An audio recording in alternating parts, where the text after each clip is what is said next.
Halo teman-teman, sebelum kita mulai, mari sedikit kilas balik ke episode 3 sebelumnya, di mana kita sudah membahas bagaimana konsumen membuat keputusan setelah melakukan pencarian dan evaluasi.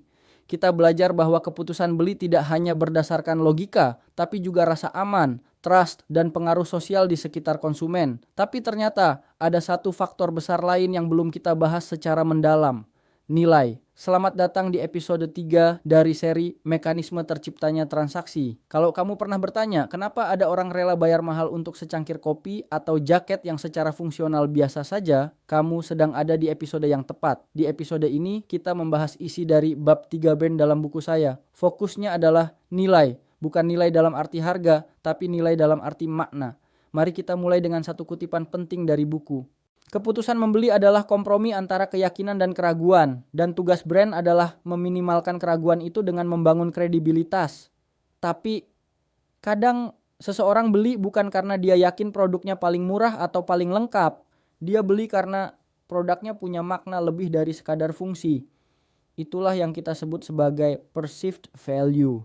Sekarang kita bedah, dalam psikologi konsumen ada 3 jenis nilai yang memengaruhi keputusan beli.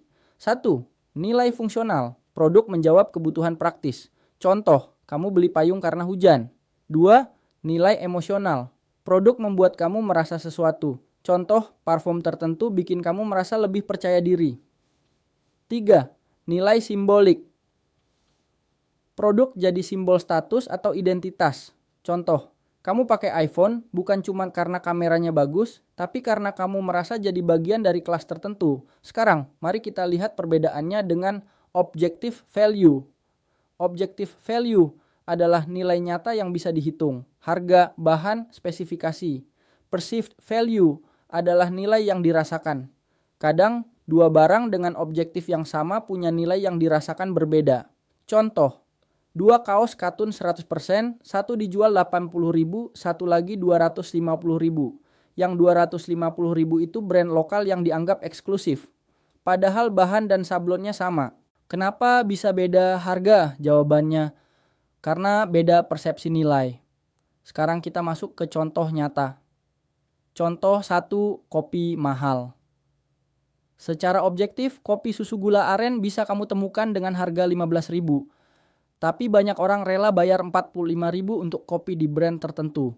Padahal sama-sama gula aren dan espresso. Kenapa? Karena suasananya beda. Karena packagingnya menarik. Karena beli kopi itu bukan cuma soal rasa, tapi soal pengalaman dan identitas.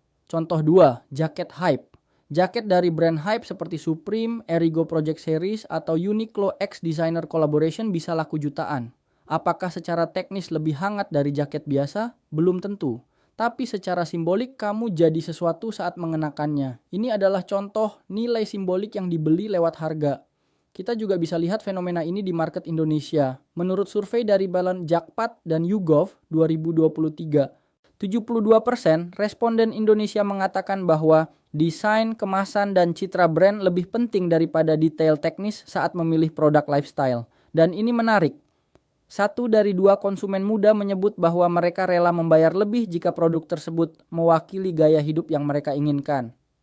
Artinya, orang tidak beli barang, orang beli makna.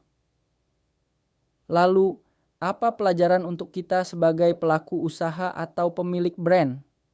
Perlu dipahami bahwa tugas utama kita bukan hanya menjual produk yang berkualitas, tapi membangun persepsi nilai kuamima yang kuat. Apakah brand kita punya narasi yang kuat? Apakah produk kita punya daya simbolik yang bisa dirasakan konsumen? Apakah desain, kemasan, dan pengalaman belinya menyenangkan? Dan yang paling penting, apakah konsumen merasa lebih berarti setelah membeli dari kita?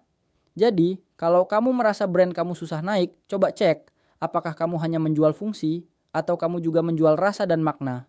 Karena dalam dunia yang penuh pilihan, orang akan selalu memilih yang lebih bermakna, bukan yang sekadar lebih murah. Terakhir, mari kita hubungkan dengan episode sebelumnya. Di episode 2 dan 3, kita bicara tentang pencarian dan evaluasi. Nah, di episode ini, nilai menjadi filter penting, karena produk terbaik tidak selalu dipilih. Yang dipilih adalah produk yang terasa paling bernilai. Dan itu adalah permainan persepsi. Terima kasih sudah menyimak episode 3. Jangan lupa, transaksi bukan cuma soal logika, tapi soal rasa. Kita lanjutkan di episode berikutnya di mana kita akan bahas pengaruh sosial dan validasi dari luar dalam memperkuat niat beli. Saya Gio, sampai ketemu lagi di episode selanjutnya.